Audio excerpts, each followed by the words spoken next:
Hello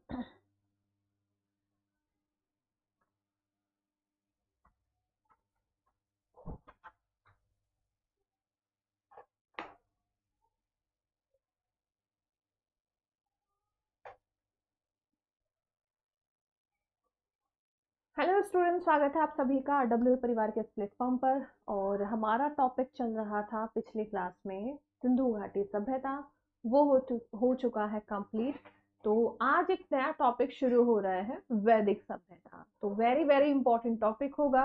जो भी questions यहाँ से आए होंगे उनको भी हम डिस्कस करेंगे। हाँ जी, वेरी गुड आफ्टरनून, सभी का स्वागत है। तो बिना देरी के जो है बढ़ते हैं आगे। और आप सभी से रिक्वेस्ट मेरी यही रहेगी, जो भी पढ़ाया जा रहा है उसे रिवाइज करते रहिए, ठीक है। बहुत सारे बच्चों में जिनके अभी भी मतलब ये मैं डाउट्स देख रही हूँ डाउट ग्रुप में कि समझ नहीं आ रहा है, समझ नहीं आ रहा है। तो समझ अगर नहीं आ रहा है तो कुछ पॉइंट होंगे, ऐसा तो नहीं है कि बिल्कुल भी कुछ भी समझ में नहीं आया। पहली बार में समझ नहीं आ रहा है तो आप लोग रिवीजन कीजिए, है ना। रिवीजन के बाद बहुत सारी चीजें क्लियर होने लगती है। जब हम 1 से 2 बार हम चीजों को पढ़ते हैं, 2 से 3 बार पढ़ते हैं, तब जाकर कई बार ऐसा होता है कि हमें चीजें समझ में आने लगती हैं। कई सारे बच्चे होंगे जिनका अपना अपना एक अलग लेवल होता है याद करने का, समझने का। तो जरूरी नहीं है एक बच्चे को पहली बार में समझ आ रहा है तो हर बच्चे को आ जाएगा, ऐसा भी नहीं होता है, ठीक है। तो आप सभी से मैं यही कहूंगी, रिवीजन करते रहिए। और अगर प्रॉब्लम आ रही है किसी टॉपिक में तो उसके लिए क्या करना है, उसके लिए बस थोड़ा सा पेशेंसली समझना होगा, है ना। देखो, अगर यही सोच रहेगी ना आप लोगों की कि पीडीएफ से नहीं पढ़ना है, तो फिर तो आप नहीं पढ़ पाएंगे। क्योंकि अगर मैं यहाँ पर कुछ लिखती भी हूँ तो भी वो आपको पीडीएफ फॉर्म में ही मिलेगा, है ना। तो टीम उसके लिए भी काम कर रही है। मैम नोट्स डाल दिया करें, हाँ बिल्कुल नोट्स डाल देंगे, ठीक है। चलिए, देखो ये सोच ना थोड़ी सी बदलिए कि आप ही हैं जो पीपीटी से पढ़ाती हैं। पीपीटी से पढ़ाने का मतलब ये होता है कि आपको एक प्रॉपर नोट्स प्रिपेयर करके दिया जा रहा है, ठीक है। तो थोड़ा सा डेवलप हो जाइए इस चीज में कि अगर आपको पीपीटी फॉर्म में दी जा रही हैं चीजें तो उसका मतलब ये नहीं कि समझाने में कमी आ रही है ना। चलो, आवाज बहुत कम आ रही है तो आवाज थोड़ी सी बढ़ा देते हैं, ठीक है। उसके लिए आप लोग परेशान ना हो। हाँ जी, वेरी गुड आफ्टरनून। और कोई डाउट किसी का? पीडीएफ डाल दिया जाएगा, जो पीडीएफ आपका नहीं गया है वो डाल दिया जाएगा, ठीक है। तो आज हम पढ़ने वाले हैं वैदिक सभ्यता के बारे में।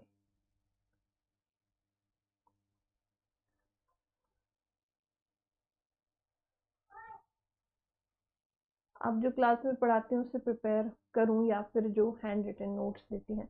सेम ही है, दोनों चीज सेम है ना। दोनों चीज सेम है।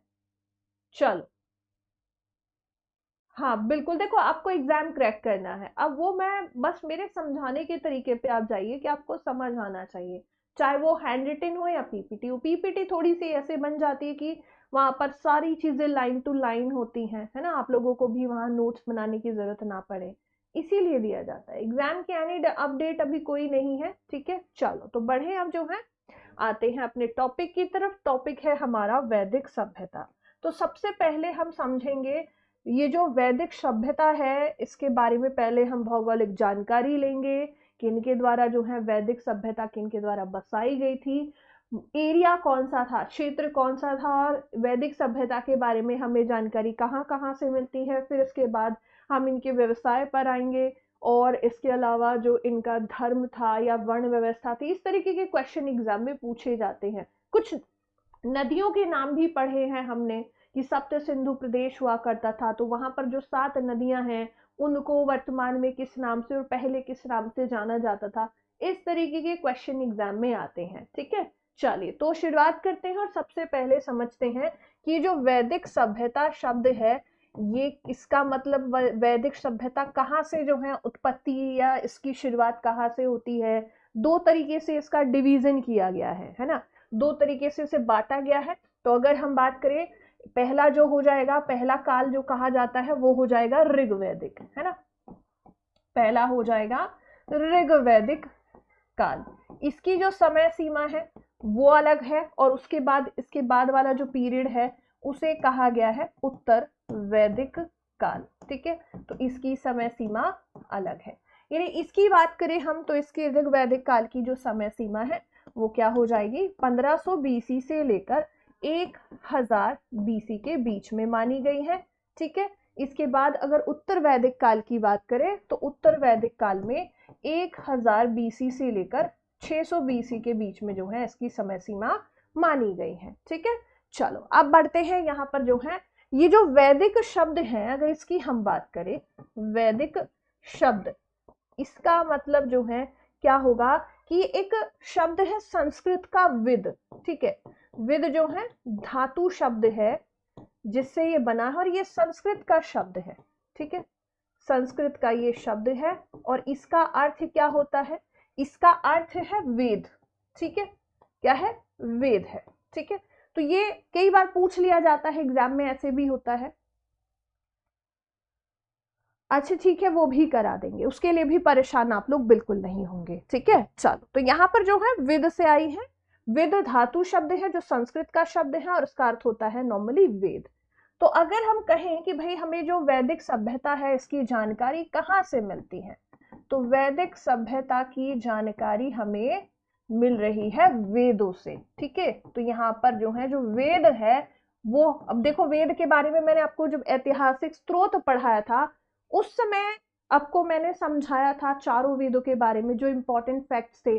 फिर मैंने कहा कुछ चीजें बच गई हैं तो हम वैदिक सभ्यता में पढ़ेंगे, जैसे दर्शन के बारे में नहीं पढ़ा था हमने, वेद हम पढ़ चुके थे जो इंपॉर्टेंट पॉइंट्स थे, उपनिषद भी हम देख चुके थे, बट जो चीजें वहां बच गई वो आज के सेशन में कर लेना। ठीक है, तो वेदों के बारे में, वेदों से मिलती हमें वैदिक सभ्यता के बारे में जानकारी। अब ये वेद कौन कौन से हो जाते हैं, तो यहाँ हम कहेंगे कि भाई वैदिक सभ्यता से जुड़े हुए जो वैदिक साहित्य है उसके बारे में थोड़ा सा हम पहले पढ़ चुके हैं, थोड़ा सा अभी पढ़ेंगे। ठीक है, पीडीएफ के लिए कोई परेशान नहीं होगा, पीडीएफ आपको पूरा दिया जाएगा, अगर जो नहीं गया है उसके बारे में हम जो है बोल देंगे, टीम को बता देंगे। ठीक है, तो यहाँ पर जो है हम पढ़ते हैं कि वैदिक जो साहित्य है उसमें हम जो है सबसे पहले पढ़ते हैं किसके बारे में, भाई वेदों के बारे में, है ना। कौन कौन से हो जाएंगे भाई, 4 वेद हैं हमारे जिनसे जानकारी मिलती है हमें किसके बारे में, वैदिक सभ्यता के बारे में।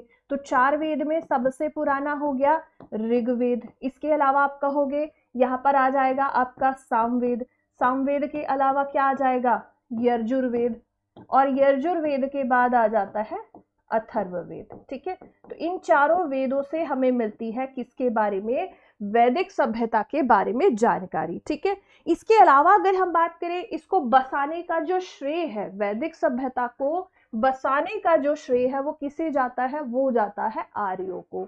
अब आर्यों के बारे में अलग अलग लोगों ने अपने अपने विचार प्रकट किए हैं कि आर्य जो है कहाँ से आए थे। ये मैक्स मूलर के अनुसार बाल गंगाधर तिलक जी हैं, दयानंद सरस्वती जी हैं, इनके स्टेटमेंट भी पूछ लिए जाते हैं।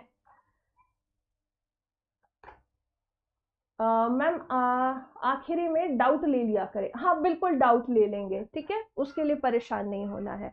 तो जब हम बात करते हैं किसके बारे में, भाई वेदों के, सॉरी इसकी मतलब जो वैदिक सभ्यता है इसके बारे में, कि इसको बसाने का श्रेय, वैदिक सभ्यता को बसाने का जो श्रेय है वो किसे जाता है, अभी आपको मिलेगा पूरा, जो मैं पहले समझा दूं, फिर आपको ये पीपीटी फॉर्म में भी मिल जाएगा कि समझने में आसानी हो, नोट्स बनाने में भी आसानी हो।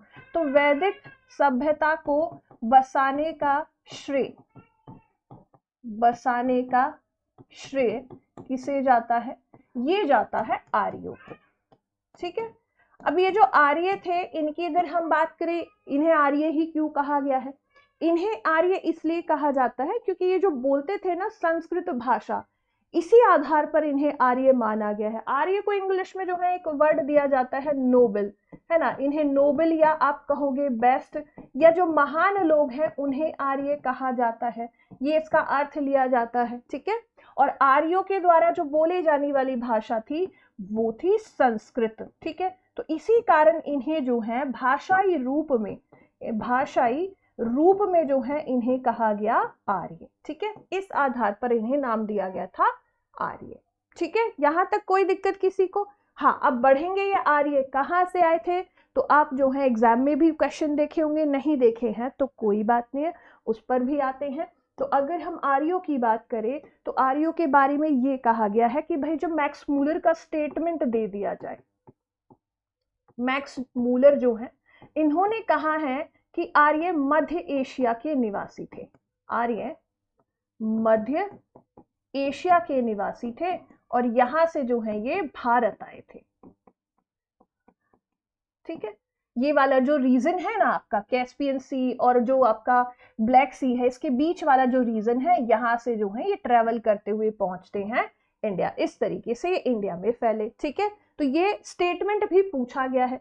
जब हम बात करते हैं कि इनकी भाई बाल गंगाधर तिलक जी हैं, इनके बारे में भी पूछा गया है कि बाल गंगाधर तिलक जी के अनुसार आर्य कहाँ के निवासी थे, तो इन्होंने कहाँ के बताए हैं। इनका नाम भी एग्जाम में पूछ लिया जाता है। तो इन्होंने कहा था कि उत्तरी ध्रुव से, नॉर्थ पोल से आए थे, उत्तरी ध्रुव के निवासी थे। कौन? आर्यों की बात कर रहे हैं। ठीक है,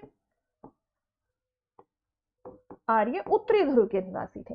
इसके अलावा जब हम दयानंद सरस्वती जी की बात करते हैं तो दयानंद सरस्वती जी ने इन्हें कहाँ का निवासी बताया है, तो इनका पॉइंट भी पूछ लिया जा सकता है, इसीलिए थोड़ा सा याद रखना। इन्होंने कहा कि भैया तिब्बत से आए थे, है ना। इन्होंने कहा कि आर्य जो है तिब्बत के निवासी थे। तो सबके अलग अलग स्टेटमेंट है, बट अगर कॉमनली एक मान लो किसी का नाम देकर ना पूछा जाए तो हम कहेंगे कि भाई जो मध्य एशिया वाला रीजन है ना, ये वाला है ना, आप मैप में भी देखोगे तो वहां से आता है। नॉर्थ पोल से तिलक जी ने बताया था। हाँ बिल्कुल सही है। तो ये आर्यों के उत्पत्ति या आर्यों के भारत आने के बारे में कुछ विचार थे। अब थोड़ा सा पढ़ते हैं कि जो हम उत्तर वैदिक और ऋग वैदिक काल के बारे में कुछ फीचर्स जान लेते हैं, क्या इनमें कोई समानता थी इनकी जो है। अगर हम बात करें जो ऋग वैदिक जो लोग थे वो पशुपालन करते थे या कृषि भी करते थे, इस तरीके के पॉइंट्स भी पूछे जा सकते हैं। तो अब उन चीजों पर बढ़ते हैं। साथ ही में पूरी तरीके से ग्रामीण सभ्यता थी, है ना। अभी कुछ 2 दिन पहले की क्लास में हमने पढ़ा था सिंधु घाटी सभ्यता के बारे में, जो पूरी तरीके से नगरीय थी, जो कि 2600 BC के आसपास की थी। लेकिन अब इसके बारे में हम पढ़ रहे तो पूरी तरीके से ग्रामीण सभ्यता थी। इस तरीके के क्वेश्चन भी पूछे जा सकते हैं। हाँ, ईरान वाला भी आप कह सकते हो। मध्य एशिया में तो बहुत सारे देश आते हैं, तो किसी एक स्पेसिफिक देश का नाम नहीं दिया गया है। ठीक है, तो अब जो है पढ़ते हैं कुछ और पॉइंट किसके बारे में यहाँ पर पढ़ लेते हैं भाई। एक तो रीजन के बारे में पढ़ेंगे कि भारत में इनका विस्तार कहाँ से कहाँ तक था। सप्त सिंधु प्रदेश के बारे में हम पढ़ते हैं। 7 नदियों के बारे में पढ़ेंगे, वो कौन कौन सी नदियां हो जाएंगी, उसके नाम भी पूछे गए हैं एग्जाम में, उन्हें भी पढ़ेंगे। बट उससे पहले समझ लेते हैं यहाँ पर कि जो ऋग्वैदिक सभ्यता थी, ऋग्वैदिक काल, सभ्यता नहीं, वैदिक सभ्यता के अंतर्गत ही आएगा। इस काल में क्या हो रहा था और इसके बाद जो उत्तर वैदिक काल है यहाँ पर क्या चीजें चल रही थी। ठीक है, तो यहां हम देखेंगे इनका जो मुख्य व्यवसाय था उत्तर वैदिक काल से, वहां तो कृषि हो ही गई थी, बट यहाँ पर जो है इनका मुख्य व्यवसाय क्या हुआ करता था। इनका मुख्य व्यवसाय था पशुपालन। ठीक है, क्या हो जाएगा? पशुपालन हो जाएगा। इसके अलावा अगर हम बात करें, इन्हें लोहे का ज्ञान नहीं था, है ना, लोहे का ज्ञान इन्हें नहीं था,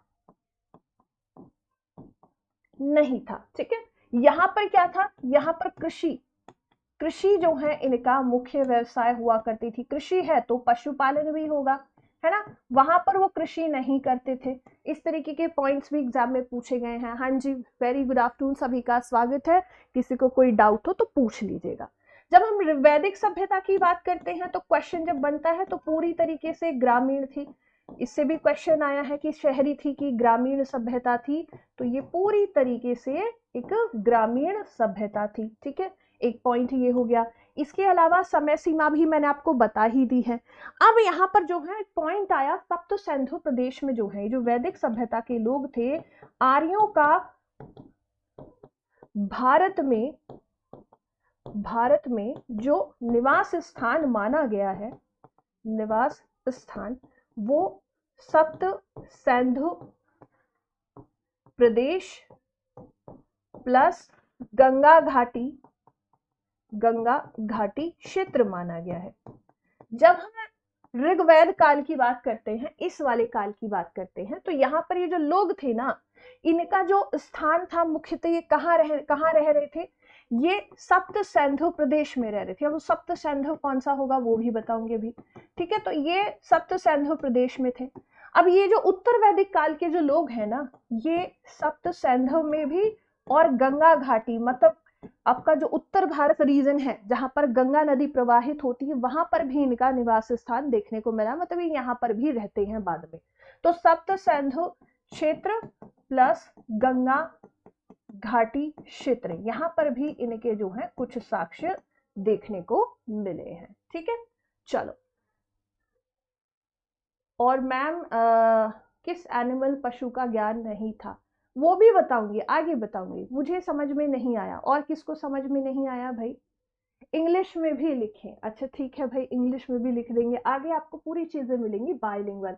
जो चीजें भी मैं समझा रही हूँ ना, वो सारी चीजें आपको रिटन में भी मिलेंगी। ये रहा पूरा रिटन रहेगा आगे, ठीक है। तो इसके लिए हिंदी इंग्लिश में परेशान ना हो आप लोग। यहाँ तक बताओ, ये जो चीजें मैंने अभी समझाई, किसको क्या समझ में नहीं आया, इसमें क्या समझ में नहीं आया कि पहले वैदिक सभ्यता की बात करें। अच्छा, इसको एक और नाम दिया गया क्योंकि आर्य जो है इसके मुख्य निवासी थे, इसी कारण इसे आर्य सभ्यता या आर्यन सभ्यता के नाम से भी जाना जाता है, ठीक है। तो ये भी नाम पूछा गया है, क्यों आर्यों के द्वारा जो है इसे बसाया गया था। तो यहाँ पर हमने डिवीजन किया, बस यही तो किया है। फिर यहाँ पर जानकारी हमें जो है वैदिक साहित्य में वेद तो मुख्य है ही, इसके अलावा जो है उपनिषद भी हो जाएंगे। उपनिषद जिन्हें हम क्या कहते हैं, वेदांत कहते हैं, ठीक है। इसके अलावा जो है आरण्यक हो जाएंगे, जहां से हमें जानकारी मिलती है, आरण्यक, ठीक है। तो ऐसे कुछ सोर्सेज भी होंगे, है, सोर्सेज भी होंगे जिनके बारे में हम आगे पढ़ेंगे। तो ऐसा कुछ नहीं है कि भाई आप परेशान हो जाओ कि मैम ये चीजें तो पढ़ा दी थी, अब ये दोबारा क्यों पढ़ा रहे हैं। हमें कोई प्रॉब्लम नहीं है, और ऑल क्लियर है। और बताओ जल्दी से, क्लियर है? किसी और को कोई डाउट है तो जल्दी से बताओ, ठीक है। अब आते हैं उस क्षेत्र की तरफ जहां पर जो है बसे हुए थे। अब ये आप मैप में अपने देखोगे तो यहाँ पर जो है ये अफगानिस्तान से इधर वाला जो रीजन है, पाकिस्तान भी इसमें आ जाएगा। तो यहाँ जो है ये वाले रीजन को कहा गया है सप्त सिंधु प्रदेश, और यहीं पर जो है ऋग्वैदिक, जो ऋग्वैदिक आर्य थे, एक सेकेंड भाई, ऋग्वैदिक आर्य ये इस वाले रीजन में रहते थे जिसे हम कहते हैं सप्त सिंधु प्रदेश या सप्त सिंधु क्षेत्र, ठीक है। ये वो वाला समय है जब हम पढ़ रहे हैं 1500 टू 1000 बीसी के बीच में, ठीक है। ये सिर्फ यही थे। लेकिन जब हम बात करते हैं लेटर वैदिक पीरियड की, है ना, लेटर वैदिक पीरियड की, हाँ ये थोड़ा सा ब्लर आ रहा है क्योंकि मैंने इसको कई बार डाउनलोड किया बट ये क्लियर डाउनलोड हुआ नहीं, इसीलिए मैं कह रही हूँ आप अपने मैप में समझना कि देखो यहाँ पर सप्त सिंधु प्रदेश में भी मैं जब आपको नाम बताऊंगी ना, वो रीजन्स के या हम कहें वो नदियों की, नदी ज्यादा पूछी जाती हैं, तो वो 7 नदियों के प्रदेश को कहा गया है सप्त सिंधु। इसका मतलब क्या है, 7 नदियों का प्रदेश, ऐसे समझो इसको। सप्त सिंधु का अर्थ होता है 7 नदियों का क्षेत्र, ठीक है। तो ये 7 नदियां मुख्यतः इसी रीजन में थी, जैसे अभी हम पढ़ेंगे सिंधु, झेलम, चिनाब, रावी, व्यास, सतलज, ये सभी इसी रीजन में बहती हैं, ठीक है। तो यहाँ ऋग्वैदिक काल के जो आर्य थे वो सिर्फ इसी में बसे हुए थे। लेकिन जब हम बात करते हैं उत्तर वैदिक की, उत्तर वैदिक की जब हम बात करते हैं तो ये गंगा घाटी, अब यहाँ पर मैप में इतना तो समझ पा रहे होंगे, ये वो वाला रीजन आ गया जहां पर जो है हमारा यूपी है। यूपी के अलावा थोड़ा बहुत रीजन जो है आप देखोगे यहाँ पर बिहार की तरफ है ना, तो यहाँ गंगा नदी प्रवाहित होती है, यमुना नदी प्रवाहित होती है, उस वाले रीजन में भी उत्तर वैदिक काल में बस रहे थे आर्य, ठीक है। तो उत्तर वैदिक काल में सप्त सिंधु के साथ साथ यहाँ भी थे और बाद में यहाँ तक विस्तारित देखने को मिले हैं। जो बात अभी मैंने थोड़ी देर पहले यहाँ लिखी थी कि इनका जो स्थान है वो सप्त सिंधु के साथ साथ गंगा घाटी क्षेत्र में भी देखने को मिलता है, ठीक है। अब बढ़ते हैं उस पॉइंट की तरफ जिससे क्वेश्चन आता है कि जो 7 नदियां थी वो नदियों के पहले नाम क्या थे और अभी नाम क्या है। पीडीएफ डेमो 2 का नहीं मिला है तो दे दिया जाएगा, ठीक है। चलो हाँ, वही वाली नदियां जो अभी आपने लिखी है ना बच्चा, बिल्कुल सही, आप एकदम सही मतलब समझ रहे हैं। तो बढ़े हम उन नदियों के नाम एक बार देख लेते हैं कि कौन सी पहली नदी थी और क्या क्या नाम उनके दिए गए हैं। तो अगर हम बात करें तो यहाँ पर जो सिंधु नदी थी, सिंधु नदी, तो इसे उस समय भी ही क्या कहा जाता था, सिंधु ही कहा जाता था, है ना। पहला और अब का नाम भी पूछा जाता है, तो ये क्या था, मैं लिख देती हूँ कि पहले क्या कहा जाता था और अब क्या कहा जाता है।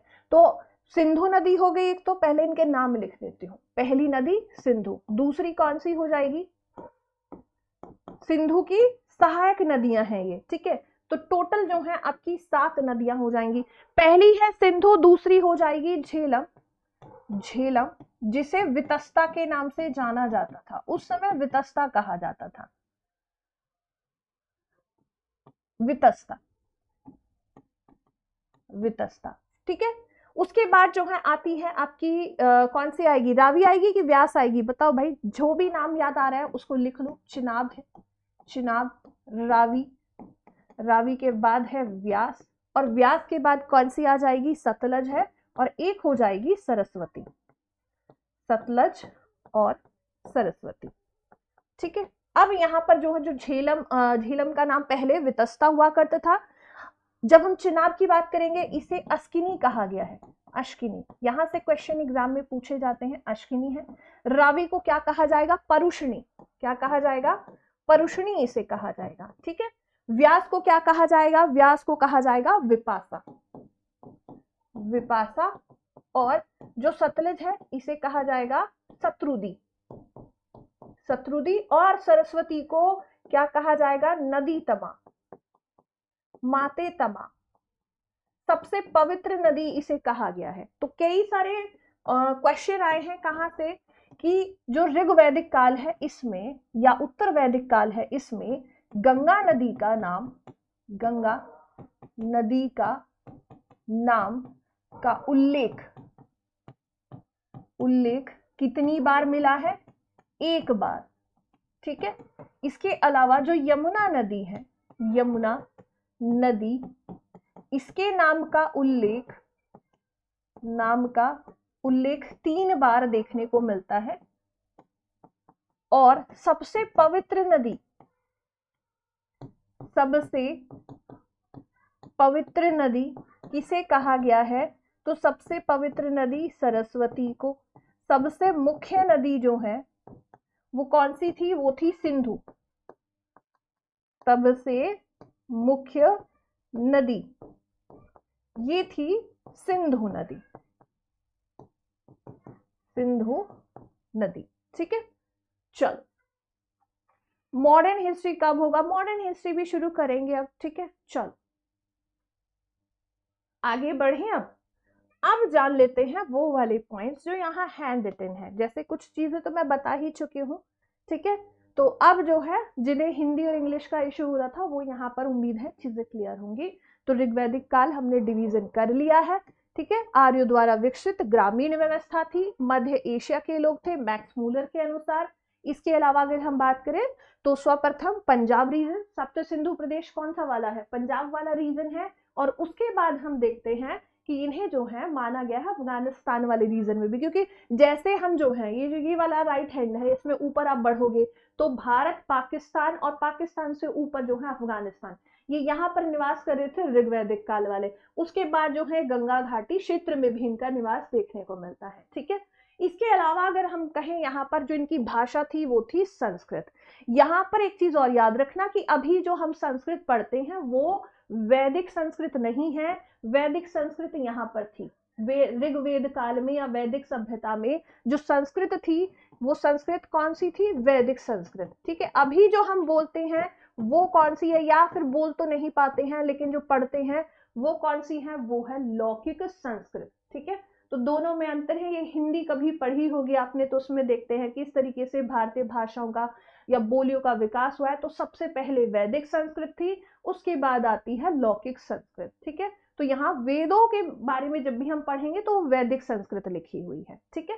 आगे बढ़े, अगले पॉइंट की तरफ आते हैं, थोड़ा सा बात कर लेते हैं भाई। यहाँ पर जो है जो यहाँ की राजनीतिक व्यवस्था थी उसके बारे में पूछा जाता है कि जैसे अभी हम राष्ट्र की बात करते हैं तो उस समय जो है जो प्रशासनिक इकाइयों में बटा हुआ जो डिवीजन था, किस तरीके से जो है सबसे ऊपर जो रखा गया है, वो सबसे बड़ी यूनिट जो है राष्ट्र हुआ करती थी, यहाँ पर जो राजा हुआ करता था, प्रमुख हुआ करता था, और इसे ही सबसे बड़ी यूनिट माना जाता था। जैसे अभी हम देखते हैं ना, हमारा राज्य है, राज्य में जिला, जिला के अंतर्गत गांव है ना, इस तरीके से बटा होता है, तो वैसे ही यहाँ पर डिवीजन था। फिर हम देखते हैं कि भाई सबसे नीचे क्या थी, कुल था। कुल, कुल के जो सर्वोच्च अधिकारी होंगे उसे कुलपति कहा जाएगा। सबसे नीचे क्या था, कुल था, कुल के अधिकारी को कुलपति या कुलप कहा जाता है। इससे ऊपर ग्राम था, ग्राम के अधिकारी को ग्रामीणी कहा जाता है। इससे ऊपर विश था, जैसे हम कह सकते हैं भाई जिला हो सकता है, या फिर आप कहोगे कि भाई गांव से ऊपर हम कहेंगे जिला, जिला परिषद, परिषद वगैरह जो होता है। अभी आप देखते हो ना कि भाई आपका जो है जिला ऊपर ही हो जाएगा, उसके ऊपर राज्य है, राज्य के ऊपर राष्ट्र हो जाएगा। तो आप इसे वर्तमान जिला कह सकते हो। विश्व जो है जिला हो सकता है उस समय का। तो इसका जो अधिकारी होगा वो विश्वपति हो जाएगा। फिर जन, ये कबीलों में रहा करते थे, ठीक है, ये भी याद रखना है, कबीलों में रहा करते थे। तो यहाँ जन जो है, जन के अधिकारी को क्या कहा जाएगा, राजन, और सबसे ऊपर होता था राष्ट्र, जिसे राजा कहा जाता था, जो सबसे बड़ी यूनिट हुआ करती थी। इस तरीके के क्वेश्चन भी एग्जाम में आए हैं कि जो ग्राम का प्रमुख अधिकारी होगा उसे ग्रामीणी कहा जाता है, जन के प्रमुख अधिकारी को राजन कहा जाता है। ऐसे स्टेटमेंट में तो नहीं, बट ऑब्जेक्टिव टाइप में हो सकता है, ठीक है। चलो आगे बढ़े, आगे आते हैं, अब और चीजें जान लेते हैं भाई ऋग्वैदिक काल के बारे में, या जो वैदिक सभ्यता है। अब अधिकारी की बात करें तो धार्मिक अधिकारी जो हुआ करता था उसे पुरोहित कहा जाता था, जिसे इंग्लिश में प्रीस्ट कह सकते हैं। अब इसको भी जो है वशिष्ठ जो हुआ करते थे वो पूरे रूढ़िवादी होते थे, ठीक है, जो बहुत ज्यादा पढ़े लिखे होते हैं। फिर उसके बाद जब हम बात करते हैं विश्वामित्र किन्हें कहा जाता था, जो थोड़े लिबरल हुआ करते थे। आज के टाइम पर भी देखोगे एकदम जो है जो स्ट्रिक्ट पंडित होते हैं, जो एक देखते हो ना भाई, पंडितों में भी अलग अलग कर्मकांड कराने के लिए जो है पंडित हैं, शादी कराने वाले अलग होते हैं, इसके अलावा जो यज्ञ अनुष्ठान कराते हैं वो अलग होते हैं। तो वैसा ही कुछ डिवीजन यहाँ देखने को मिलता है। इसके अलावा अगर हम बात करें, गुप्तचर जो होते थे उन्हें स्पष्ट कहा जाता था, दुर्गपति को पुरप कहा जाता था, चरागाह या गोचर भूमि का जो अधिकारी है उसे क्या कहा जाता था, उसे वाजपति कहा जाता था। वाजपति अगर दे देगा तो पूछ लेगा कौन से अधिकारी को वाजपति ऋग्वैदिक या वैदिक सभ्यता के अंतर्गत कहा गया है। इस तरीके के क्वेश्चन भी आए हैं। पुलिस या अपराधी पकड़ने वाले को उग्र कहा जाता था। सूत या रथकार या कम्मादी, मतलब एक तरीके से कहोगे जो भाई कर इकट्ठा करने वाला जो अधिकारी है उसे क्या कहा जाएगा, इसे रत्नी कहा जाता था, और इसकी संख्या 12 हुआ करती थी। मैम प्लीज पीडीएफ से मत पढ़ाइए। अच्छा जी ठीक है, चलो आगे बढ़े, आगे आते हैं, आगे बात कर लेते हैं सभा समिति। इनके बारे में तो हमने पहले भी पढ़ा था सोर्सेज में, है ना, सोर्सेज में भी हमने पढ़ा था कि जो ऋग्वैदिक काल है उसमें वेदों में हमने पढ़ा है कि प्रजापति की 2 पुत्रियां थी, सभा और समिति। ये पढ़ा था ना, सोर्सेज में पढ़ाया था। तो वही वाले पॉइंट को यहाँ रखा गया है कि सभा और समिति जो है ये 2 एक तरीके से कहोगे कमिटी, जैसे भाई राजा को सलाह देने के लिए, राजा को सलाह देने के लिए सलाहकार समिति के रूप में काम करती थी, ठीक है। रटना पड़ेगा, बिल्कुल बिल्कुल, क्वेश्चन यहाँ से आते हैं तो ये आपको जो है रटना पड़ेगा, एकदम बिल्कुल रटना पड़ेगा। रटना सेंस, रटने से बेहतर होगा समझने की तरफ आओ। जब चीजें समझ नहीं आती ना तब हम रटने की तरफ जाते हैं। रटोगे तो भूल जाओगे, और थोड़ा थोड़ा रिवीजन करते रहना। और पहले मैंने कहा पोर्शन पोर्शन करके पढ़ो, अगर एक दिन में पूरा याद नहीं हो रहा है तो थोड़ा आधा डिवीजन कर लो, ठीक है, ऐसे करके पढ़ सकते हो। तो सीधे फैक्ट क्वेश्चन आए हैं, फैक्चुअल क्वेश्चन आते हैं, तो इसीलिए क्या होगा भाई यहाँ से ऐसे ही पढ़ना पड़ेगा, ठीक है। हाँ वही चीजें पढ़ा रही हूँ मैं अभी जो आपके लिए इंपॉर्टेंट है। अब एक एक वर्ड जो है देखो लिखने में समय जाता है, जो चीजें समझाने वाली थी वो मैंने लिख दी है, बाकी फैक्चुअल चीजें हैं तो जो, जैसे मान लो भाई मैं यहाँ समिति लिखती तो ये भी तो ऐसे ही होता ना, समिति, तो समिति क्या है वो बता देती हूँ मैं। तो यहाँ पर अगर हम कहें राजा को सलाह देने वाली 2 संस्थाएं हुआ करती थी, एक थी सभा और एक थी समिति। सभा जो है श्रेष्ठ लोगों की, है ना, जो उच्च कुल के, एक तरीके से कह सकते हो भाई, जो राजा को जैसे कहते हैं ना भाई, एक तो जो है मंत्री हो गया, एक उसके विशेष सलाहकार जो होते हैं, उनकी जो कमेटी थी उसे कहा जाता था सभा। इसके अलावा था समिति, इसमें और भी लोग थे, जैसे अब भाई राजा को सलाह देने के लिए और भी तो लोग होंगे, बट मुख्य सलाहकार जो होंगे वो सभा में आ गए, और जो और लोग हो गए वो आ जाते हैं किसमें, वो आते हैं समिति में। तो इसके अध्यक्ष को क्या कहेंगे, ईशान कहा जाता था। ठीक है, इस पॉइंट को थोड़ा सा याद रखना है। स्त्रियां सभा में भाग ले सकती थी, सभा और समिति में। यहाँ पर महिलाओं की स्थिति बहुत अच्छी देखने को मिलेगी। कई सारी हम विदुषी महिलाओं के बारे में भी पढ़ेंगे, जैसे लोपामुद्रा जी हैं, इनका नाम भी आता है ना, तो वो आगे हम पढ़ने वाले हैं महिलाओं की स्थिति के बारे में। युद्ध के लिए गविष्टि शब्द का प्रयोग हुआ है, युद्ध के लिए गविष्टि का प्रयोग हुआ है। ठीक है, यही तो बात है। आप लोग जो हैं साथ के साथ नोट्स बनाते हैं, तो साथ के साथ नोट्स ना बनाएं। चलो, गायों की खोज जो है, गायों की खोज के बारे में भी यहाँ पर बताया गया है। और एक तरीके से एक ये वाला पॉइंट वेरी वेरी इंपॉर्टेंट है। ये जो जानकारी है ना दशराग युद्ध के बारे में, ये भी मिलती है कहाँ पर भाई, इसी मतलब अगर हम कहें ऋग्वैदिक काल में ही, वेदों से ही जानकारी हमें मिल रही है। तो कहीं ना कहीं जो 10 राजा हुआ करते थे, इनके युद्ध के बारे में भी आपको पढ़ने को मिलता है। इससे ज्यादा क्वेश्चन डिटेल में और नहीं पूछा गया कि दशराग युद्ध में कौन 10 राजा थे जिनकी लड़ाइयां हुई थी, वो सब नहीं पूछा। बट यहाँ से क्वेश्चन यह है किस नदी के तट पर यह युद्ध हुआ था। तो नदी का नाम हो जाता है पुरुषनी, जिसे हम रावी नदी कहते हैं यहाँ पर, और एक राजा का नाम दिया गया है सुदास। ठीक है, और 10 और ऐसे जन थे या राजा थे जिनके बीच में युद्ध हुआ था। ठीक है, इस तरीके के क्वेश्चन हो जाते हैं। चलो आगे बढ़े। तो जानकारी कहां से मिल रही है, ऋग्वेद के 7वें मंडल से। कुछ बातें पहले भी पढ़ चुके हैं सोर्सेज में, कुछ और पढ़ लीजिए। चलो आगे आते हैं।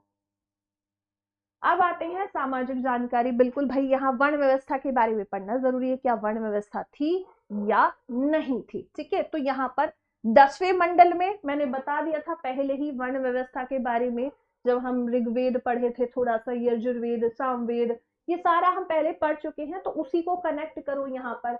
वैदिक सभ्यता के बारे में हमें ऋग्वेद से, यजुर्वेद, सामवेद और ये जो हमारा लास्ट वाला अथर्ववेद, यहाँ से जानकारी मिल रही है। उपनिषद से, आरण्यक से मिल रही है। इसके अलावा दर्शन से भी मिलेगी, पुराणों से भी मिलेगी, कुछ महाकाव्य हैं, ये पुराने समय की तो बात कर रहे हैं। तो अब जो है यहाँ पर ऋग्वेद के 10वें मंडल में वर्णित पुरुष सूक्त से जो है 4 वर्णों के बारे में पता चल रहा है। ये पॉइंट हम पहले पढ़ चुके। विभाजन का आधार क्या था, व्यवसाय था, जातिगत आधार नहीं था यहाँ पर कि जाति के आधार पर बांटा गया था। नहीं, जैसा आप काम कर रहे हैं, जैसा आपका व्यवसाय, कोई पढ़ाता है तो उसे ब्राह्मण कहा गया, कोई जो है सुनार का काम कर रहे हैं या किसी और का कोई और उद्योग है तो उसे जो है वैश्य कहा गया, कोई रक्षा का काम कर रहा है तो उसे जो है क्षत्रिय, और जो छोटा काम है साफ सफाई वगैरह हो गया तो उसे कहा गया शूद्र।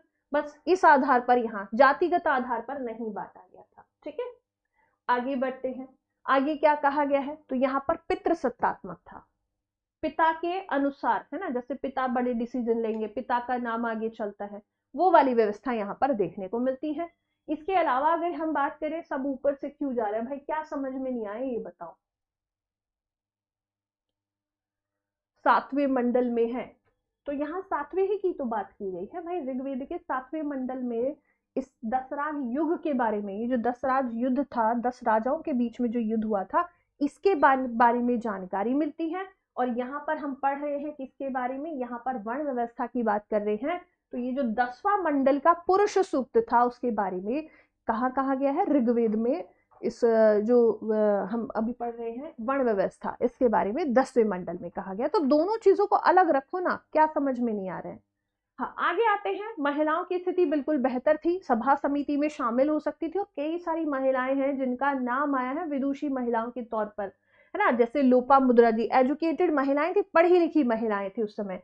घोषा है, सिकता है, पाला है, और विश्वास जैसी। ठीक है, बाल विवाह प्रदा प्रथा यहाँ पर नहीं थी, वेरी वेरी इंपॉर्टेंट है। पति के साथ यज्ञ में भी भागीदारी करती थी, और विधवा जो स्त्री होगी उसका विवाह देवर के साथ किया जाता था। ठीक है, इसके अलावा अमाजू एक वर्ड यूज किया गया है, इसको थोड़ा सा हाईलाइट कीजिएगा अपने नोट्स में भी, और मैं यहाँ पर भी इसको हाईलाइट कर देती हूँ कि ये जो अमाजू वर्ड है इसको, ये वो वाली महिला है जो कि कभी शादी नहीं करेगी, उसे अमाजू कहा जाता था। ठीक है, चलो आगे आए, धर्म की बात कर लेते हैं। भाई यहाँ पर कौन कौन से देवताओं की पूजा होती थी? ठीक है, यहाँ पर कौन कौन से देवताओं की पूजा होती थी? तो इसमें आप कहोगे सबसे जो प्रिय देवता है या सबसे ज्यादा, अब जब ऋग्वेद की बात करते हो तो हमने पढ़ा था ना, ऋचाएं 250 ऋचाएं जो है, या 250 बार नाम लिया गया था इंद्र देवता का, 200 बार अग्नि का, वो पहले भी पढ़ा है। तो यहाँ आप कहोगे भाई जब इतनी बार नाम लिया जा रहा है तो सबसे प्रिय कौन हो गए? इंद्र हो गए। तो सबसे प्रिय जो माने गए हैं वो भाई यहाँ पर इंद्र देवता है। अग्नि भी जो है यहाँ पर मतलब अच्छी स्थिति, भगवान की पूजा हो रही है तो एक तो सबसे ज्यादा इंद्र है, उनके बाद अग्नि आते हैं। तो मनुष्य और देवता के बीच में मीडिएटर का काम करते थे अग्नि। जैसे भाई बारिश नहीं हो रही है तो आप क्या करते हो? यज्ञ करते हो। तो मनुष्य यज्ञ कर रहा है और उस यज्ञ के द्वारा जो आहुति दी जा रही है वो जा रही है देवता को, तो यही मीडिएटर का काम कर रहा था अग्नि देवता, मीडिएटर किसके बीच में? इंद्र देवता वर्षा के देवता है और नीचे जो है मनुष्य उस यज्ञ को कर रहे हैं, तो इस तरीके से मीडिएटर का काम करता था। इसके अलावा पवित्र पशु गाय को माना गया है। अघन्या, अघन्या का मतलब होता है जिसे हम मार नहीं सकते हैं। जैसे कि अभी वर्तमान में हमारे लिए गाय क्या है? एक माता का रूप माना गया है कि गाय को आप मारिए मत, है ना। यही तो हमारे धर्म में सिखाया जाता है। हिंदू धर्म में आप देखोगे तो गाय को उस टाइम पर भी अघन्या कहा गया है, पवित्र पशु कहा गया है, और वर्तमान में भी बिल्कुल गाय हमारे माता स्वरूप है। तो ये वर्ड जो है अघन्या कहा गया है किसे? तो ये क्वेश्चन भी पूछा गया है, अघन्या किस पशु के लिए प्रयोग किया गया है, अघन्या का अर्थ क्या है? इसके अलावा आप कहोगे पवित्र नदी, थोड़ी देर पहले बताया था सरस्वती नदी है। और गायत्री मंत्र के बारे में भी हम पढ़ चुके हैं। सावित्री के रूप में किसे कहा गया है? सावित्री माना गया सूर्य देवता को, और जो गायत्री मंत्र लिखा गया है वो विश्वामित्र जी ने लिखा है। ठीक है, तो ये बस वही वाला पॉइंट है, ऋग्वेद से संबंधित है। इसके अलावा इसकी रचना जो है आर्य बनाने के लिए, या फिर कहोगे विश्वामित्र के द्वारा गायत्री मंत्र की रचना की गई है। ठीक है, चलो आगे बढ़ते हैं।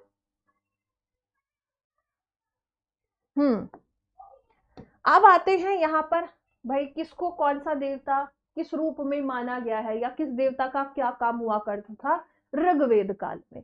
तो इंद्र देवता भाई युद्ध का नेता और वर्षा देवता था। अग्नि को मनुष्य देवताओं के बीच में मीडिएटर।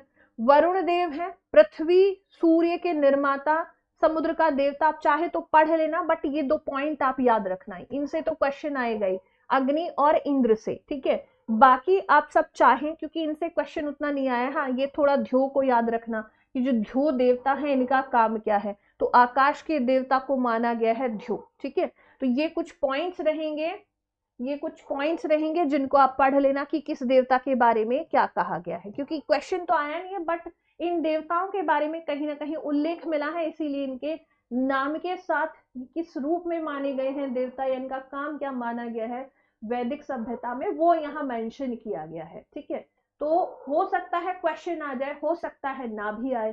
कई बार ऐसा होता है कि हम कुछ पॉइंट्स को सोचते हैं कि यहाँ से क्वेश्चन नहीं आएगा, बट फिर भी एक बार रीडिंग कर लेते हैं और एग्जाम में क्वेश्चन आता है तो दिमाग में क्लिक करता है कि कहीं तो पढ़ा था। तो बस वैसा इसको देख लेना आराम से। ठीक है, कि ये पढ़ रहे हैं तो सभी देवताओं को थोड़ा थोड़ा देख लेते हैं, बट इंपॉर्टेंट आपके लिए इंद्र अग्नि और ध्यो रहे। ठीक है, चलो आगे आते हैं, आगे बात कर लेते हैं जीवन शैली की। तो भाई मुख्य व्यवसाय क्या था? कृषि था।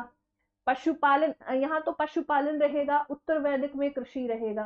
तो अभी हम ऋग्वेद काल के बारे में पढ़ रहे हैं। यहाँ पर मनोरंजन के साधन के रूप में क्या यूज हो रहा था? तो मनोरंजन के लिए संगीत था, रथ दौड़ थी और घुड़दौड़ थी, क्योंकि पशुओं का प्रयोग तो यहाँ हो ही रहा था, पशुपालन ये कर ही रहे थे। प्रिय पशु घोड़ा था। पवित्र पशु क्या था? अभी बताओ, अभी थोड़ी देर पहले बताया था। पवित्र पशु बताए जल्दी से, पवित्र पशु किसे माना गया है ऋग्वेद काल में? आंसर करो जल्दी से।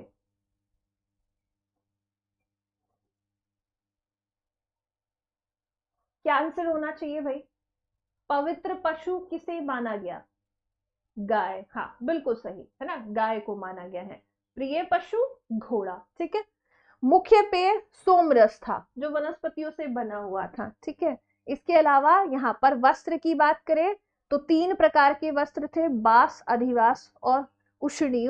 पढ़ सकते हैं, नहीं समझ में आ रहा है तो छोड़ देना, मान लो ये पॉइंट नहीं याद है तो उतना भी इंपॉर्टेंट नहीं है, बट जीवन शैली के बारे में पढ़ रहे हैं इसलिए इसको रखा गया है। ठीक है, अंदर पहनने वाले वस्त्र को नीवी कहा जाता था। ठीक है, चलो आगे आते हैं, आगे जान लेते हैं भाई इनकी मुख्य व्यवसाय कृषि है, पहले पशुपालन फिर कृषि है। हाँ, धूत लोहे के बारे में तो ज्ञान नहीं था, लेकिन अगर हम प्रिय मतलब फेवरेट है ना, प्रिय मतलब फेवरेट होता है, प्रिया नहीं प्रिय। चलो, तो मुख्य धातु की यदि हम बात करें तो लोहे की खोज आर्यों ने की थी, लेकिन वो कब जाके करेंगे, वो करेंगे भाई उत्तर वैदिक में। खोज इन्होंने की थी लेकिन उस समय प्रयोग नहीं था, है ना, जानकारी इनको नहीं थी, लेकिन खोज ये करेंगे। उसके बाद जो है तांबे का प्रयोग इन्होंने किया था, है ना, तो लोहे को श्याम अयस्क कहा जाता था, खोज आर्यों ने की है और स्पेशली यूज होगा जाकर उत्तर वैदिक काल में। आदान प्रदान मतलब भाई मान लो इनको जो है व्यवसाय करना हो तो उसके लिए मुख्य जो इनके लिए वस्तु थी वो क्या थी, वस्तु विनिमय प्रणाली। मान लो भाई किसी को जरूरत है गेहूं की, है ना, अब वो दूसरे व्यक्ति के पास जाएगा, भाई मुझे गेहूं चाहिए, मेरे पास ये वस्तु है, तुम ये वस्तु ले लो। तो ये क्या था, एक वस्तु का दूसरी वस्तु से एक्सचेंज हो गया। यहाँ मुद्रा का प्रयोग नहीं है, रुपए पैसे का कोई यूज नहीं बताया गया है।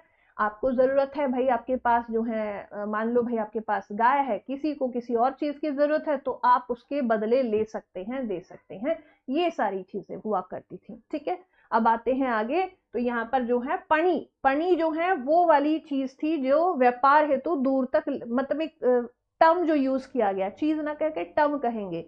पणी कहा जाता था उस व्यक्ति को जो व्यापार के लिए जा रहा है दूर। ठीक है, 50 मिनट की क्लास रखना। चलो आगे आते हैं, यहाँ पर यहाँ एक वर्ड यूज किया गया है सूदखोरी। तो सूदखोरी तो सबको पता है क्या होता है भाई, ब्याज वाला, है ना, क्या है, ब्याज वाला। ब्याज पर ऋण देने वाले को व्यक्ति को कहा जाता है सूदखोर, है ना। बनिया आज के टाइम पे कहाँ बनिया होते हैं। चलो आते हैं भाई, नदियां, नदियां मैं पढ़ा चुकी हूँ आप लोगों को, है ना। तो और कुछ नदियां थी, सप्त सिंधु वाली अलग नदियां हैं, यहाँ पर हम सबसे पवित्र पढ़ चुके हैं, सबसे उल्लिखित जो है सिंधु है, सबसे मुख्य नदी भी यही है। इसके अलावा गंगा का 1 बार, यमुना का 3 बार, ये मैं पहले बता चुकी हूँ। अब आते हैं यहाँ पर और भी कुछ नदियां थी, जैसे कि कुंभ नदी, इसे कुब्र नदी, इसे कुर्रम, वर्तमान में कुर्रम कहा जाता है। ऐसे क्वेश्चन आए, नदियों को थोड़ा याद करके जाइएगा कि सप्त सिंधु में जो नदियां हैं, 7 नदियां, उनका पुराना नाम, वर्तमान नाम क्या है, और ये कुछ और नदियों के नाम देखने को मिले हैं जो कि पहले और अभी वाले नाम क्या हो जाएंगे। ठीक है, तो यहाँ पर कुंभा जो है अभी काबुल हो जाती है, वितस्ता तो झेलम पढ़ाया ही था, और अश्किनी चिनाब को, परुष्णी रावी, शत्रुदी सतलज हो जाएगी, विपासा व्यास है, सदा नीरा गंडक को, दृशदती घग्गर को, गोमती गोमन और सुवास्तु स्वात नदियां। ठीक है, चलो आगे बढ़े। ये वाली नदियां हो चुकी हैं कंप्लीट। अब आते हैं उत्तर वैदिक काल की, और उत्तर वैदिक काल की जो समय सीमा है वो आपकी 1000 से, अब यहाँ ज्यादा फैक्ट्स नहीं है, सबसे ज्यादा जो चीजें थी वो थी आपकी किसमें, वो थी आपकी ऋग्वैदिक काल में। अब एक क्वेश्चन है मेरा आप लोगों से कि मैंने कहा कि भाई जो हमारे वैदिक साहित्य है, जिनसे हमें जानकारी मिल रही है वैदिक सभ्यता की, तो वैदिक साहित्य में अगर मैं उपनिषद के बारे में पूछूं, है ना, पढ़ तो सबने लिया, पहले भी पढ़ा, कुछ बच्चे कह रहे थे अच्छा लग रहा है पढ़कर, कुछ कह रहे हैं नहीं अच्छा लग रहा है। तो पहले थे इसके सोर्स क्या थे, ऋग्वेद, आपका यजुर्वेद, सामवेद आएगा सेकंड नंबर पर, सामवेद है। ठीक है, तीसरा था आपका जो है यजुर्वेद, और फिर उसके बाद आपका आ गया अथर्ववेद। ठीक है, 4th नंबर पर आ गया अथर्ववेद। अब यहाँ पर एक सोर्स तो हो गए आपके वेद, है ना, वैदिक साहित्य के एक सोर्स हो गए वेद। दूसरा क्या था, उपनिषद था। ठीक है, उपनिषद। अब यहाँ पर अगर आपसे पूछ लिया जाए उपनिषद के अलावा और क्या था, तीसरे नंबर पर मैंने कहा भाई आरण्यक हो सकता है। आरण्यक उन्हें कहा जाता है वो वाले ग्रंथ जो कि वन में जाकर जो है, मतलब ध्यान तप करके जो है, जो हमें ज्ञान मिल रहा है वो वाले कहलाता है, वो वाला ज्ञान कहलाता है आरण्यक। अरण्य का मतलब क्या है, जंगल होता है ना, अरण्य का मतलब होता है जंगल, और आरण्यक का मतलब हो जाएगा वो वाला ज्ञान, वो ज्ञान जो वन में ध्यान या तप से मिलना है ना, ध्यान या तप करने से मिलता है, वो वाले कहलाते हैं आरण्यक। इसके अलावा ब्राह्मण ग्रंथ भी थे, है ना, क्या थे, ब्राह्मण ग्रंथ भी थे, तो यहां से भी क्वेश्चन आता है। अब यहाँ उपनिषद का मतलब भी पूछा जाता है। इसका मतलब क्या होता है, गुरु के समीप बैठकर जो हमें ज्ञान मिला है, गुरु के समीप रहकर ज्ञान प्राप्त करना। ठीक है, अब इनकी संख्या से भी क्वेश्चन आए हैं, इनकी संख्या से भी क्वेश्चन आए हैं कि कितने होते हैं, 108 होते हैं, है ना, कितने होते हैं, 108 होते हैं। और मुख्यतः अगर हम बात करें तो सत्यमेव जयते को लेकर क्वेश्चन पूछा जाता है। कहां से लिया गया है, मुंडको उपनिषद से लिया गया है। आदित्य कुमार पांडे जी, पहली वाली क्लास जो थी ना सोर्सेज वाली, जिसमें बहुत सारे स्टूडेंट्स ये कह रहे थे मैम आप सीक्वेंस में नहीं पढ़ा रही है, उस टाइम मैंने आपको बहुत सारी चीजें क्लियर की हैं, है ना, कि ऋग्वेद में जो है कौन से मंडल में क्या कहा गया है, जो हमारा गायत्री मंत्र है उसके बारे में उल्लेख कहाँ मिलता है। इसके अलावा आपको बताया था कि भाई जो यजुर्वेद है वो एग्जैक्टली किसके लिए आया है, संगीत का जनक कौन सा वाला वेद है, अथर्ववेद में क्या बताया। पहली वाली जो क्लास है ना उसको जरूर देखें, ठीक है, उसको जरूर देख लेना। आपको पढ़ाया गया है पूरा, बट उस टाइम बहुत सारे बच्चे सिर्फ ये बोलने में लगे हुए थे मैम आप सीक्वेंस में नहीं पढ़ा रही हो, तो उस समय थोड़ा सा वो वाली क्लास को आप फिर से देख लेना, नहीं तो फिर और डिटेलिंग में जाना पड़ेगा। ठीक है, चलो, हाँ, तो यहाँ पर जो है अगर हम बात करें भाई, एक तो हमारा वेद तो हो ही गए, इसके मतलब बारे में जानकारी वाले वेद तो है ही, उपनिषद है, आरण्यक है, उपनिषदों की संख्या कितनी मानी गई है, 6 मानी गई है। ब्राह्मण ग्रंथों की संख्या बहुत ज्यादा है ना, बट हमें सारा नहीं पढ़ना है, हमें सारा नहीं पढ़ना है। हाँ, सबसे बड़ा ब्राह्मण ग्रंथ है शतपथ ब्राह्मण, जो कि यजुर्वेद का ही भाग माना गया है, उसको थोड़ा सा पढ़ लो, है ना। अगर हम बात करें ब्राह्मण ग्रंथों की, कि हमें जो है वैदिक सभ्यता के बारे में जानकारी मिलती है ब्राह्मण ग्रंथों से, तो ये ब्राह्मण ग्रंथों में हमें याद रखना है सबसे बड़ा ब्राह्मण ग्रंथ, सबसे बड़ा ब्राह्मण ग्रंथ जो हो जाएगा वो हो जाएगा शतपथ ब्राह्मण, शतपथ ब्राह्मण। और हर वेद का अपना एक ब्राह्मण ग्रंथ है, ठीक है, हर एक वेद का अपना ब्राह्मण ग्रंथ है। ठीक है, चलो अब बात कर लेते हैं किसकी, भाई यहाँ पर जो है हम बात कर रहे हैं इनकी ऐतिहासिक स्रोत या फिर हम कहें वैदिक साहित्य के बारे में। एक और पॉइंट है जिसमें कहूंगी कि भाई यहाँ पर एक चीज गायब है इसमें से, आपके वेदांग, है ना, वेदांग नहीं है इसमें, वेदांग को और पढ़ लेते हैं। तो वेदांग, वेदांग जिनकी संख्या कितनी है, 6 है। यहां से क्वेश्चन आता है, वैसे ही मैंने पढ़ा दिया था। शिक्षा, दूसरा है कल्प, तीसरा है व्याकरण, व्याकरण, चौथा क्या होगा, चौथा, पांचवा और छठा क्या होंगे बताओ भाई, देखते हैं कौन कौन बता देगा। चौथे पर आएगा निरुक्त, फिर उसके बाद आएगा छंद, और फिर आएगा ज्योतिष। ठीक है, इनके नाम थोड़ा सा याद करके जाइएगा आप लोग। अब आते हैं किस तरफ, हाँ हम पढ़ रहे थे इसके बारे में भाई, उत्तर वैदिक काल के बारे में। तो उत्तर वैदिक काल में और ऋग्वैदिक, पूरी वैदिक सभ्यता में सबसे प्रिय जो देवता है वो कौन माने गए हैं भाई, अगर इंद्र तो है ही, इसके अलावा यहाँ पर उत्तर वैदिक काल में क्या हुआ, इंद्र के स्थान पर प्रजापति जी सर्वाधिक माने गए हैं। तो अगर ऋग्वेद की बात पूछेगा कि सबसे ज्यादा नाम किनका आया है, तब हम कहेंगे इंद्र का। ऋग्वैदिक काल में प्रिय देवता इंद्र देवता, लेकिन जब उत्तर वैदिक काल में आते हैं तो इनको बदल दिया गया, इनके स्थान पर आ गए प्रजापति जी। ठीक है, फिर उसके बाद बात करते हैं अगले पॉइंट में क्या कहा गया है। यहाँ पर कहा गया है कि राजा का राज्याभिषेक जब होता था उस समय राजसूय यज्ञ किया जाता था। इसके अलावा उत्तर वैदिक काल में वर्ण व्यवस्था किसके आधार पर, जन्म जातिगत आधार पर हो गई थी। वहां ऋग्वेद में क्या थी, कर्म के आधार पर, आप जो काम कर रहे हैं वही वर्ण आपका हो जाएगा, आप उसी क्लास से आते हैं, है ना, आप पढ़ा रहे हैं तो आप ब्राह्मण हैं। लेकिन यहाँ ये चीज नहीं थी, आप जहां जिस भी घर में जन्म ले रहे हैं, मान लो आपके पिताजी जो है पहले पढ़ाने का काम करते थे तो वो कहलाए ब्राह्मण, लेकिन अब जो है अगर आप ब्राह्मण के घर जन्म ले रहे हो तो ही आप ब्राह्मण कहलाओगे। अब आप काम कुछ भी कर रहे हो, है ना, पढ़ाते भी नहीं हो तो भी, तो आप जन्म के आधार पर, इसे ही जातिगत व्यवस्था कहा जाता है ना। जिस जाति में आपने जन्म लिया उसी जाति में आप उसी जाति के नाम पर जाने जाएंगे। तो यहाँ पर जो वर्ण व्यवस्था थी वो बदल गई, ऋग्वेद में कर्म, और यहाँ पर क्या हो गया, यहाँ जातिगत व्यवस्था कैसी हो गई, वह जन्म के आधार पर। ठीक है, इस पॉइंट को बिल्कुल याद रखेंगे। इसके अलावा हल को सिरा, ये ठीक है भाई, इसको पढ़ लेना, नहीं पढ़ना है तो कोई बात नहीं, इस पॉइंट को छोड़ सकते हैं आप। ठीक है, अगला पॉइंट क्या कहता है,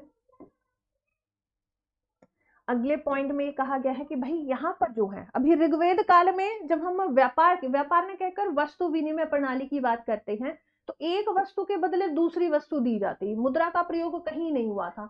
लेकिन यहाँ हम मुद्रा की बात भी करते हैं। भाई यहाँ जो है अगर मान लो आपको कोई वस्तु खरीदनी है तो सिक्कों का प्रचलन जो है यहाँ पर वैसे तो नहीं मिल रहा है, लेकिन कुछ यूनिट मानी गई है ना।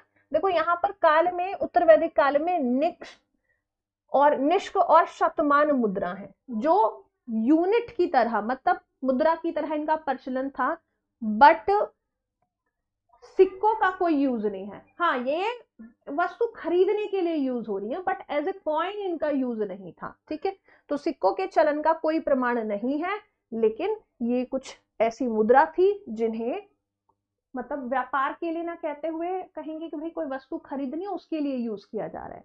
इसके अलावा उत्तर वैदिक काल में कौशाम्बी नगर में प्रथम बार पक्की ईंट, वेरी वेरी इंपॉर्टेंट पॉइंट है, पक्की ईंट का प्रयोग मिला है।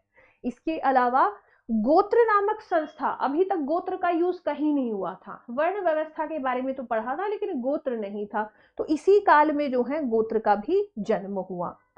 ठीक है, अब आते हैं कुछ लास्ट पॉइंट जो कि बात करते हैं दर्शन के बारे में। दर्शन अभी तक हमने नहीं पढ़ा था, तो दर्शन से भी क्वेश्चन होगा, है ना, दर्शन से भी क्वेश्चन होगा और इनके प्रवर्तक पूछे जाते हैं, इनको पढ़िएगा जरूर। तो चावार्क है जिन्होंने चावार्क दर्शन दिया है, पतंजलि है इनका योग है, कपिल हो जाएंगे सांख्य, गौतम हो जाते हैं जिनका न्याय है, और इसके अलावा पूर्व मीमांसा के प्रवर्तक जैमिनी हो जाएंगे, उत्तर मीमांसा के बादरायण है, और वैशेषिक के कणाद हो जाएंगे। ठीक है, तो यहां से भी क्वेश्चन आए हैं, इसीलिए वेरी वेरी इंपॉर्टेंट। और जब हम बात करते हैं किसकी, भाई ये जो आपका पहला वाला जो सेशन हुआ था उसमें ऋग्वेद, यजुर्वेद, सामवेद, अथर्ववेद, वो सब हम पढ़ चुके हैं, वो सब हम पहले ही पढ़ चुके हैं, इसीलिए मैंने उस समय कहा था थोड़ा सा अभी पढ़ लो, ये चीजें हम दोबारा नहीं पढ़ेंगे। ठीक है, अब बताओ जिसका भी जो डाउट है अब पूछ ले, है ना, जो भी डाउट है। अब देखो पीडीएफ से समझ में नहीं आया वो बात अलग चीज है ना, बहुत सारे बच्चे होंगे जिनकी सोच ही ये है, आप इतने बड़े, मैं तो यही कहूंगी ऑब्वियसली आप इतने बड़े ऑफिसर बनने जा रहे हो, लेकिन आपको जब तक लिख के ना पढ़ाया जाए बच्चों वाला सिस्टम, वो थोड़ा सा अपना बदल लीजिए, क्योंकि आगे आप जाएंगे तो आपको बड़े काम मिलने वाले हैं, है ना, तो उसके अकॉर्डिंग थोड़ी सी सोच अपनी बदलिए। ये वही चीजें हैं, हाँ, जिनको जो वर्ड थोड़े डिफिकल्ट है वो मैंने कुछ चीजें पहले बता दी थी, अभी कुछ चीजें बताई हैं, अगर अभी भी प्रॉब्लम है तो बताओ, जिसका जो डाउट होगा पीडीएफ को छोड़कर बाकी जो डाउट्स होंगे वो बिल्कुल मैं लूंगी। अभी बताओ जल्दी से भाई, किसी को कोई दिक्कत, कोई पॉइंट ना समझ में आए, पहली बार में रिवीजन एक होता है ना, पहली बार में नहीं समझ में आया, कुछ चीजें समझ आएंगे 10% 20%। ऑब्वियसली एंशिएंट हिस्ट्री थोड़ी सी डिफिकल्ट है, मजा नहीं आता है जब तक लड़ाई ना हो ना, लड़ाई देखने में हमें बड़ा अच्छा लगता है, 2-4 लोग लड़ रहे होंगे, इधर से 4 लोग आए उधर से 5 लोग आए, लड़ते लड़ते मर गए, उसके बाद हम पढ़ेंगे भाई बाद में क्या हुआ, वो चीजें अलग होती हैं, है ना। अच्छा ठीक है, छोटा फॉन्ट होता है, आज के में तो फॉन्ट बड़ा था बच्चे, है ना, आज के में तो मुझे नहीं लगता है कोई प्रॉब्लम हुई होगी। वैसे भी हमारी टीम तो भाई और भी काम कर रही है, आपको हैंड रिटन नोट्स भी पढ़ा रही है ना। अच्छा ठीक है, चलो, और किसी को कोई दिक्कत, नोट्स बनाते, नोट्स कभी भी लाइव सेशन को पढ़ते हुए, जैसे मैं अभी बता रही हूँ आपको, तो उस समय नोट्स नहीं बनाने हैं, उस टाइम फोकस यहाँ रहना चाहिए क्या बताया जा रहा है, जो पॉइंट जो वर्ड समझ में ना आए उसको पूछो, फोकस वहां होना चाहिए। अगर अभी लिख रहे हो तो फिर वो लिखा हुआ आपको खुद समझ नहीं आएगा, है ना। चलो, और हाँ, और देखो पीवाईक्यू आप देखते रहोगे ना तो आपको आइडिया रहेगा। पीवाईक्यू देखते रहो, मार्केट में भी अवेलेबल है और गूगल पे भी आपको आरओ वाला जो आपका है वो सब मिल जाएगा, ठीक है। नहीं, पहली क्लास देखनी पड़ेगी अंजलि, थोड़ा सा आप शुरू से देख लेना। आज का टॉपिक बिल्कुल आज ही शुरू हुआ है, बट उससे पहले भी देख लीजिएगा, जो पहले सेशन हुए हैं वो भी आपके लिए इम्पोर्टेंट है, ठीक है। नोटिफिकेशन आ जाएगा भाई, सभी के लिए आ जाएगा। हाँ, वर्षा आपका कमेंट शो हो रहा है। तो देखो, नोटिफिकेशन के लिए परेशान ना हो, जब नोटिफिकेशन आएगा सबके लिए इक्वली उसी टाइम पर आएगा। बस अभी अपनी पढ़ाई पे ध्यान दो। हो सकता है आप जिस तरीके से भी पढ़ रहे हो, है ना, सबका अपना अपना अलग अलग तरीका है पढ़ने का। कोई बहुत फासली चीजें कवर कर लेता है, कुछ बच्चे धीरे धीरे जा रहे हैं। तो सभी लोग बस ये ध्यान रखें कि आप सभी के लिए क्वेश्चन पेपर सेम आने वाला है, सबके लिए लेवल सेम रहेगा। तो क्या पढ़ाई आप सेम लेवल पर कर पा रहे हो, है ना। क्या बता दूं अंजलि, वैकेंसी कब आएगी अभी तो कुछ भी नहीं पता है। चैप्टर ओवर होने पर क्वेश्चन करा देना। हाँ, ये थोड़ा सा कंप्लीट हो गया है, तो अब सिंधु घाटी और आपका महाजनपद से पहले मैं अगले सेशन में टॉपिक जो आपका शुरू होगा ना उससे पहले क्वेश्चन रखूंगी अभी, ठीक है। आपका सोर्सेज से क्वेश्चन क्या हो सकते हैं। सिंधु घाटी सभ्यता आपका कंप्लीट हो चुका है, वैदिक सभ्यता हो चुका है, पूरा पाषाण वाला जो आदि ऐतिहासिक काल है वो कंप्लीट हो चुका है। ऐतिहासिक पे अब जो है महाजनपद पे हम बढ़ेंगे। तो उससे पहले जो जो टॉपिक हुए ना वो सारा हम क्वेश्चन रखेंगे अगले सेशन में, देन उसके बाद बढ़ेंगे, ठीक है।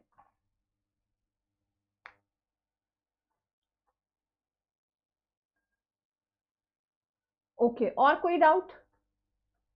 एंशियंट हिस्ट्री थोड़ा सा ज्यादा समय तो नहीं लगेगा, बट अभी टॉपिक्स बचे हुए हैं। तो एक बार पीडीएफ देखना पहली वाली क्लास का, पहली वाली जो शुरुआत वाली डेमो वाली क्लास है ना यूट्यूब पे, उसके पीडीएफ जो है उसमें पहले सबसे पहले मैंने आपको सिलेबस कवर करा है।